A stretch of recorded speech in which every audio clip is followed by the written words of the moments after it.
The graphics of candlesticks allows an investor to see what the messages are in a market trend. As we can see, the Dow was up strong today. People were saying it was up strong because Visa was up strong. It doesn't really matter. The market was up strong. This is the influence that everybody that's watching the markets will be affected by.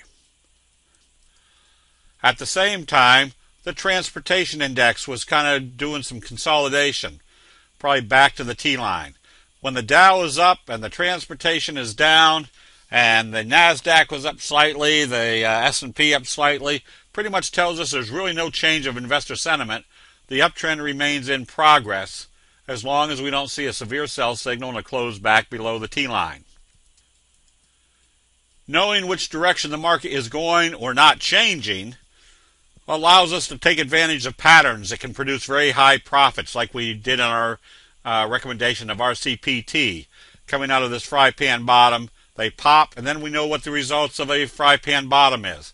A strong price move, which would usually equate to a 45-degree trading session coming off of the gap up, which also tells us that as long as they don't close below the T-line, this is going to be in an uptrend. Same scenario coming out of a fry pan bottom on AMED, another gap up, potential 45-degree off of here.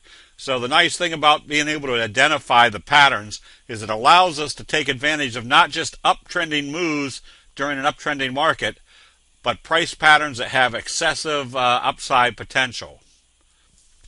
And our recommendation on Ross Stores also has the same concept, that not only are we coming out of a fry pan bottom with high probabilities of an uptrend, but the potential of very big, strong price moves.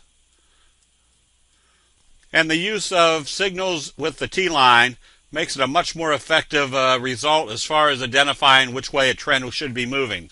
For example, with a gap down in Netflix, the rebound came up to our T-line, and notice the sell signals at the T-line telling us there's probably more downside.